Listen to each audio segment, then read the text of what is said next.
জমির ধান কাটা আর গাছ কাটা নিয়ে অপপক্ষে আহত হইতে আমাদের পক্ষে আহত হয়েছে। তা আমাদের মিডিয়া আমি দেখি না অপপক্ষে কিন্তু দুইজন সীমান্ত রক্ষীও আহত হয়েছে। তা আমাদের অধিকারটা আমরা চাচ্ছি। অন্তর্বর্তী সরকারের পদক্ষেপ তো দেখছেনই, আগে যেহেতু কোনো পদক্ষেপ ছিল না এই জন্য কোনো রকম বর্ডারে কোনো কিছু হয় নাই, এখন যেহেতু আপনার পদক্ষেপ নিচ্ছেন না কিন্তু এইসব ঘটনা ঘটছে। তা আপনারা আমাদের জনগণ সবসময় আমাদের সাহায্য করে যাচ্ছে, এই জনগণের এই সাহায্য এবং সহযোগিতা সবসময় থাকবে এবং বিজিবি কিন্তু সবসময় সীমান্তে অ্যালার্ট আছে এবং আমাদের সীমান্ত সম্পূর্ণভাবে সুরক্ষিত আছে। এই সীমান্তের এই সাইডে কেউ কোনোদিনই আসতে পারবে না। আমরা যতদিন বেঁচে থাকি আমাদের রক্তে ঝড়ে কিন্তু সীমান্ত সুরক্ষা থাকবে। এটা কিন্তু এই ঘটনাটা হয়েছে হলো জমির ধান কাটা আর গাছ কাটা নিয়ে দুই পক্ষেরই একটা হয়েছে। তা আমাদের অপপক্ষে আহত হয়েছে, আমাদের পক্ষে আহত হয়েছে।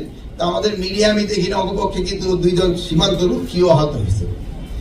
তা আমাদের কোনো সীমান্ত রক্ষী আহত হয় নাই, আমাদের দুই একজন সাধারণ জনগণ আহত হয়েছে। তো এটা মেজর কোনো কিছু না, এটা নিয়ে ওই বিএসএফ এবং বিজেপির ভিতর আলোচনার মাধ্যমে এটা একটা সমাধান হয়ে গেছে।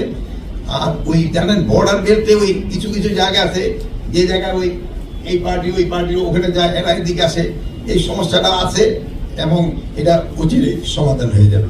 আমাদের অধিকারটা আমরা চাচ্ছি, আমরা একটু আমাদের অধিকারটা চাচ্ছি। ওখানে অনেক সময় হচ্ছে যে ওরা হয়তো একটু সেদিক করলেও আমরা এরকম কোনো সময় প্রতিবাদ করি না, বাট এখন আমরা আমাদের যতটুকু অধিকার আমরা অধিকারটা চাচ্ছি। আমাদের যেটা আইন মতো যেটুকু আমাদের পাওনা আমরা ওদিক চাচ্ছি।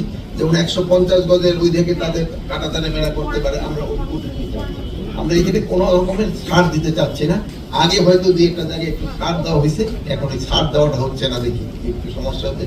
বাট এই সময়টা খুবই সাময়িক। এই আগামী ফেব্রুয়ারি মাসে ডিজি লেভেলের একটা কনফারেন্স আছে, আমার মনে এই সমস্যাটা সমাধান হয়ে যাবে। ছোটখাটো সমস্যা, আদারওয়াইজ সীমান্তে কোনো রকমের কোনো সমস্যা নেই। ভূমি সুরক্ষা আইন কিন্তু একটা সময়ের দাবি। এখন আপনারা জানেন যে আমাদের কৃষি জমি কিন্তু দিন দিনই কমে যাচ্ছে, দিন দিনই কমে যাচ্ছে। আমাদের সিনিয়র সচিব মহোদয় এটা একটা খুব ভালো একটা উদ্যোগ নিয়েছেন, এই ভূমি সুরক্ষা আইনটা করলে, স্পেশালি এই কৃষি জমির ক্ষেত্রে। আপনারা জানেন যে আমাদের স্বাধীনতার পরে আমাদের জনসংখ্যা ছিল 7.5 কোটি, কিন্তু আমাদের এই কৃষি জমির সংখ্যা ছিল কিন্তু এর চেয়ে অনেক বেশি। কিন্তু এখন আমাদের জনসংখ্যা প্রায় 18 কোটির মতো হয়ে গেছে, কিন্তু আমাদের কৃষি জমি কিন্তু কমছেই। কিন্তু যাই হোক, আমার কৃষকরা কিন্তু তাদের উৎপাদন বেড়েই আমাদের খাওয়াই যাচ্ছে। কিন্তু এটা কতদিন পারবে যদি আপনারা কৃষি জমি রক্ষা না করেন? তবে আমাদের কিন্তু ভবিষ্যৎ খুবই খারাপ। এই জন্য আমি অনুরোধ করব, যেহেতু এখানে একটা আমি সুযোগ পেলাম, যে আপনারা এই কৃষি জমি রক্ষা করার জন্য ভূমি সুরক্ষা আইনের সাথে সাথে কৃষি জমি সুরক্ষা আইনটা আপনারা করতে হবে।